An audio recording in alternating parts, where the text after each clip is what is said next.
Hello class.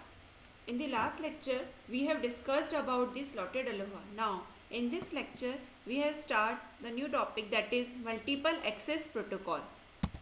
These are the content of this lecture, that are types of multiple access protocol, random access protocol, types of random access protocol, and carrier sense multiple access. First, types of multiple access protocol, that is random access protocol, controlled access protocol, and channelization protocol. We have already discussed these things in the very first lecture of this unit, that we have three types of multiple access protocol. So in this lecture we discuss about the random access protocol, and the remaining, that is control access protocol and channelization protocol, will discuss in the coming lectures. So you all know that what is random access protocol. Random access protocol are protocol in which a station that has data to send uses a procedure defined by protocol to make a decision on whether or not to send. This decision depends on the state of the medium, that is medium is ideal or busy. There is no scheduled time for a station to transmit. Transmission is random among the stations. That is why these methods are called the random access methods. No rules specify which station should send next. Stations compete with one another to access the medium. That is why these methods are also called the contention method. Types of random access protocol. First, aloha, that is pure aloha and slotted aloha, we have already discussed in the previous lectures. Next is CSMA, that is carrier sense multiple access. Third one is CSMA CD, that is carrier sense multiple access with collision detection. And last, CSMA CA, that is carrier sense multiple access with collision avoidance. Aloha we have already discussed in detail in our previous two lectures.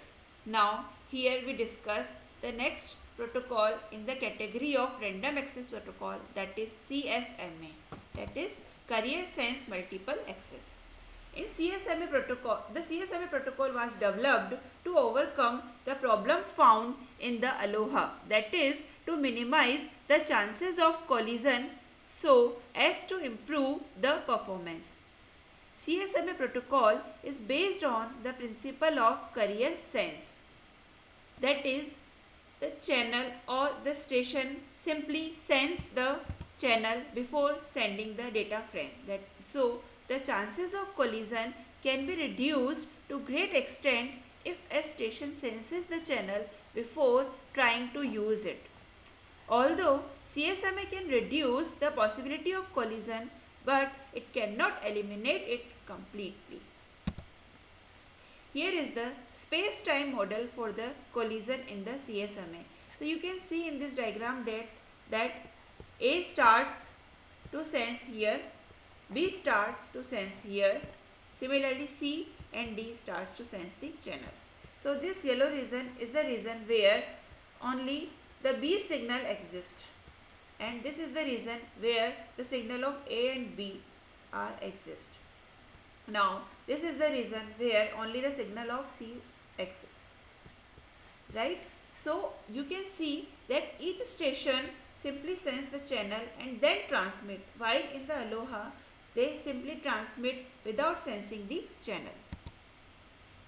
And this is the diagram for the vulnerable time for the CSMA. Vulnerable time is the time where the station have, vulnerable time is defined for the channel where the station is transmit their data frames.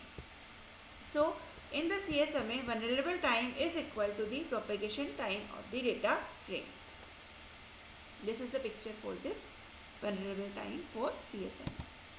Now CSMA is categorized in three persistence method, that is one persistent CSMA, non-persistent CSMA, and p-persistent CSMA. Firstly we discuss the one persistent CSMA. In the one persistent CSMA, simply station check while there is a new frame A to send, then step 1. Station simply check the medium. Then if the medium is busy, then it go to step 1 and again sense the medium. In the step 3, if the medium is ideal, then send the frame A and wait for the acknowledgement. If after some time acknowledgement is not received, that is timer timeout, then wait a random amount of time and go to the step 1. So this is the algorithm for the one persistent CSMA. It is clear to all of you what the stations are doing here. If the station have frame to send, then they simply sense the medium. If medium is busy, then again they are sensing the medium, and if medium is ideal, then they simply send the frame and wait for the acknowledgement. If acknowledgement is not received, then they wait for a random amount of time and again go to the step 1 and again sense the medium. This is the method for the one persistent CSMA. While in the non-persistent CSMA, they first check the medium when they have a frame to send, then simply like one persistent, they check the medium, that is sense the medium. After that, if medium is busy, then they wait for the some time here, and after waiting they go to the step 1. While in the one persistent CSMA, they are not waiting for a particular time, they simply go to step 1 and sense the medium again. While in the non-persistent CSMA, here they wait for some time and then go to the step 1. If the medium is ideal, then they send the frame and wait for the acknowledgement. If after some time acknowledgement is not received, that is timeout event is occur, then wait for a random amount of time and again go to the step 1 and again sense the medium, and then procedure is end. In the P persistent CSMA, when station have a new frame A to send, then they check the medium, that is sense the medium. If medium is busy, then go to the step 1. If medium is ideal, then with the probability of P, send a frame A and then go to the step 4, where if after some time acknowledgement is not received, then they wait for a random amount of time and go to the step 1. While if they find that medium is not ideal, then with the probability of 1 minus P, they delay with one time slot and then go to the step 1 and again repeat the procedure.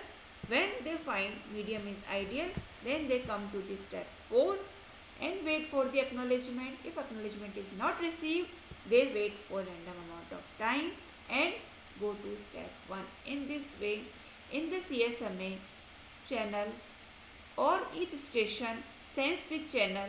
If channel is ideal or free, then simply they transmit the data frames.